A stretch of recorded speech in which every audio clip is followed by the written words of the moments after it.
South Korea is one of the leading developed countries in Asia, with advanced technology, a vibrant entertainment industry, and a modern lifestyle, which has spread the Hallyu wave across the world. Glamorous idols on stage, along with dreamy romantic movies, fill the dreams of many young people every night. But is South Korea really as beautiful as it seems on the outside? In recent years, many shocking scandals have been continuously uncovered. From entertainers to politicians, gender inequality, cyber violence, and sexual crimes have become pressing issues. Up to now, many people still cannot forget a horrifying case that shocked South Korea. That was the Nth Room chat case. Hundreds of women and minors were turned into victims of this cyber criminal network. They were threatened, manipulated, and coerced like slaves. 2 years after the case was closed, Netflix released the documentary Cyber Hell, Exposing an Internet Horror. This film recreated the terrifying truths behind the case that once shook the nation. It revealed the criminals' methods, the entire investigation process, tracing and arresting the mastermind behind the Nth Room chat. Behind the story is the sharing of the victims' irreversible trauma. It honors the journalists, police, and brave individuals who spoke out to expose the crime. It also sounded an alarm about the issue of cybercrime. In the end, how horrifying was the hell that the Nth Room chat victims had to endure? And more importantly, how can we protect ourselves from the dangers of the virtual world and avoid similar tragedies in the future? Let's find out in this video.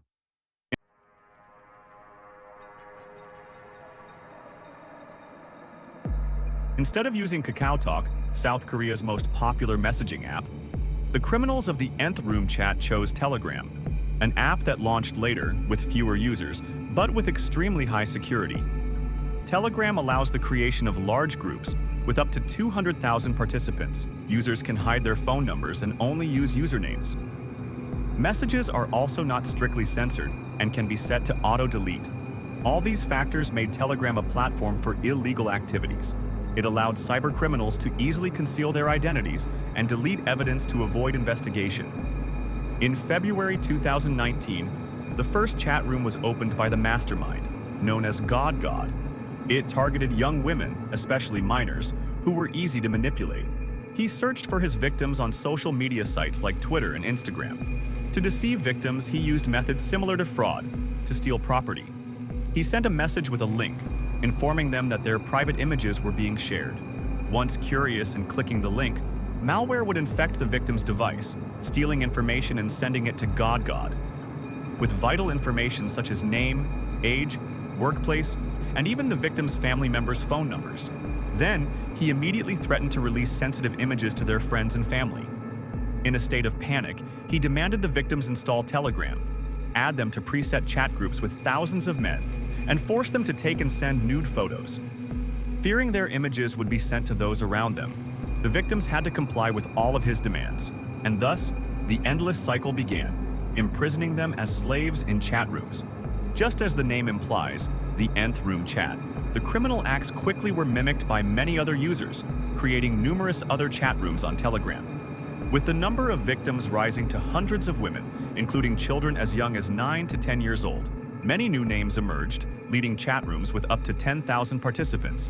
When God disappeared for a while, a new name took his place as the leader of the criminal network, Barca. Barca was much smarter than God.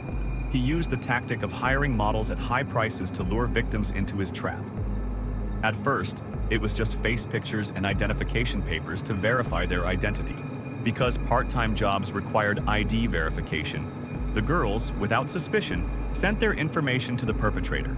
Then, he asked the victims to take nude photos to check their body shape. Once he had these photos, he immediately threatened them. Besides satisfying his lust, Barca sold the sensitive images of minors, selling access to the chat rooms at exorbitant prices. He created 3 chat rooms with different price ranges, from 200,000 won to several million won. The victims were sold like commodities, and their sensitive images were divided into various levels.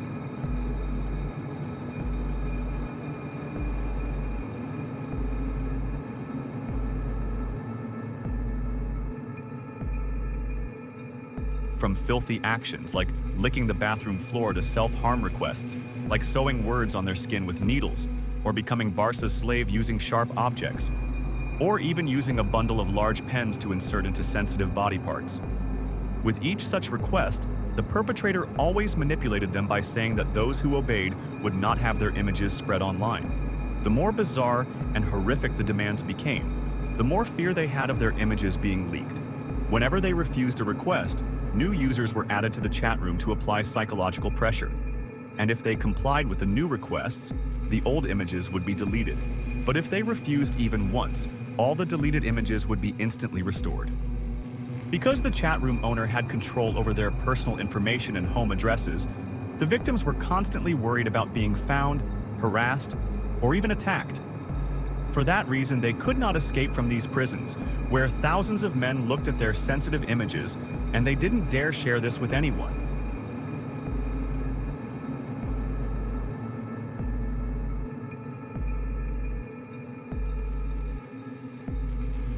Although actively operating on Telegram, the network of criminal chat rooms remained undiscovered due to their manipulation of victims. It wasn't until months later, in July 2019, that a group of journalism students accidentally learned about these groups. To participate in a journalism competition, two female students, known as Bull and Dan, set up a group to gather information, flame, and started investigating cases related to illegal filming. During their search for keywords related to their topic, they accidentally found the AV Snoop website mentioning the N chat room. Knowing that investigating cybercrime was very dangerous because their personal information could be exposed at any time, and even their lives threatened, the two girls chose to pose as men and secretly infiltrated the groups. After seeing the footage recorded by the victims in the chat rooms, they quickly realized the severity of the issue and immediately alerted the police. They continued to stay undercover to collect information for the police investigation. A user named Rabbit joined the chat room later than the Flame group, but just a week later, he became the manager of a new chat room with over 1,000 members. The victims of this individual were focused on elementary school children. He said he would never view anyone's content over the age of 12. However, unlike God and Barca, who were experienced criminals, Rabbit was a complete newcomer. He was willing to share his personal information in the chat group, including photos of his living area and university. One day, Rabbit sent his health checkup papers to the chat room, including the time and location for his next appointment. With this information, the Flame group took screenshots and sent everything to the police. In August 2019, Rabbit became the first person arrested in the N chat room case. The first success made the Flame group happy, but they knew this was just an anonymous person, and their ultimate target was Barca, the one who replaced God to lead this criminal network. Thus, the two girls continued to keep their accounts and stay in the groups to provide evidence to the police in time. In another development, in November 2019, the Hankyora newspaper received an anonymous tip-off about the case of spreading child pornography images on Telegram. Thinking this was a simple case that would end quickly, however, as soon as the first article was uploaded online, Kim Won, the reporter assigned to write it, was immediately terrorized by many threatening emails. At first, it was just personal photos of him being exposed in the chat room, but later, even his family and children were targeted with threats. They even offered a reward for AI to attack Kim Won, which made him extremely scared. Realizing the vast scale of the chat group, the two of them received more emails. After some investigation, Won's team also found the submission article from the Flame group of two students. They decided to bring this case to the front page of Hankyora, hoping to attract public attention and larger media outlets and quickly capture the criminal. Kim Won and Oh Yoon-soo disregarded their own safety to bring these cruel acts to light. However, when the newspaper was published, they were shocked and despairing as no one cared about this case. The public was completely silent, and the national television stations turned a blind eye. They continued to be mocked and provoked by the members of the chat room. The Barca chat room even changed the name of the room to Barca Featured on Hankyora, and the victim was forced to take a photo with the words "Victim of Hankyora" written on them. He threatened the reporters that he still had many sensitive images, and the more the media reported, the more images he would release. This left the reporters helpless. Facing both the provocation and threats from the perpetrator and the cold indifference of society, they gradually wanted to give up.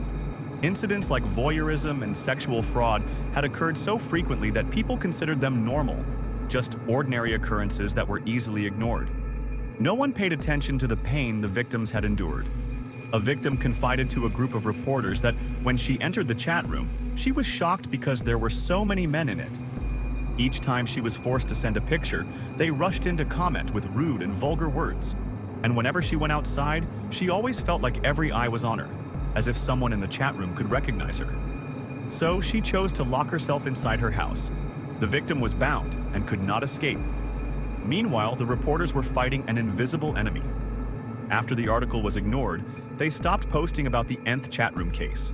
Although the case didn't get much attention, many South Korean women were very worried for the victims and continuously pushed the hashtag on Twitter.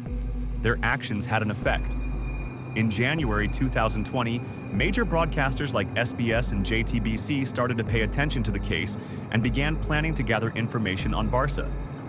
Strangely, instead of hiding like other criminals, Barca was extremely arrogant. He contacted SBS reporters directly. He provided fake information, claiming to be a criminal involved in drug trafficking and weapons on the dark web. Sometimes he said he was hiding in Cambodia. Other times he said he was in China, confusing the reporters. Then he started threatening SBS reporters, saying that if SBS dared to report on him, he would make a victim jump from a building or set themselves on fire on SBS's rooftop. However, the reporters realized that Barca was a liar and didn't have the guts to do that. So they were determined to air the news, hoping to attract attention from the public. They created a situation where the investigation authorities would be forced to catch the criminal by any means necessary to reassure the public. Provoked, Barca started spreading a video of a victim, and another victim publicly announced they would commit suicide at the SBS building. At the same time, he threatened the GTVC station, demanding they stop airing the upcoming spotlight about him. When the spotlight news was still aired as planned, he publicly revealed the identity, workplace, and all the personal information of a victim he was holding. Although the reporters knew they were doing everything to catch the culprit, they couldn't help but feel haunted and guilty toward the victims. Barca twisted the truth and claimed that the journalists who were trying to catch him were also part of the crime he had committed. However, the victims reassured the reporters that their actions were necessary. Whether soon or late, their information and images would be spread. Barca was just trying to drag as many people as he could into it. After reports from the two national broadcasters, the Seoul police also began to speed up their investigation of the Nth chat room case. Since they couldn't gather any important information from Telegram, they targeted another factor: the culprit's money trail. Because the chat rooms that Barca created all aimed for one final goal. That is money.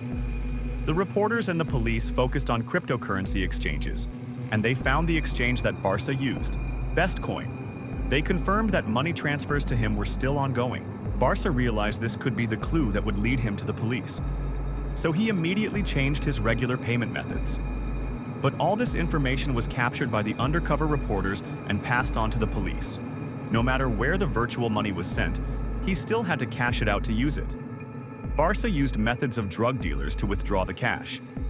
He hired high school students to withdraw money from the accounts. Then he asked them to hide the money at certain locations. After several transfers from one place to another, he would be the one to finally receive the money. The process of withdrawing money also involved two accomplices who had been arrested in a previous weapons and drug trafficking case. Through the interrogation process, the police identified fixed locations where Barca received the money. They sent people to stake out, observing for days to see the money's movement. Finally, the person receiving the money without passing it to anyone was Barca. Once the suspect was identified, on March 16, 2020, a team of 40 police officers ambushed Barca's house and arrested the suspect. Barca, or more accurately, Cho Ju-bin, was not a fugitive hiding in some foreign country as he had claimed. Barca was actually a 25-year-old man named Cho Ju-bin. When arrested, he didn't feel remorse but instead called himself the demon of hell. But he wasn't admitting to his evilness. He was trying to elevate himself, seeing himself as the leader. He created an invincible image of himself, and in the end, he never offered an apology to the victims he had harmed. Before he left, he even provoked God, the first person who created the Nth chat room. This provoked God, and after 11 months of inactivity, God returned with the reason that he had to focus on his studies. God once again returned to the Nth chat room. When God returned, a group of hackers contacted the SBS PD, offering to help in catching the criminal. The Red Team hackers sent God a link saying that SBS was receiving news there. When he clicked on the link, his IP address was exposed. God fell into the trap he once used to deceive his victims. However, from the way he deceived the victims, it was clear that God was not an easy person to fool.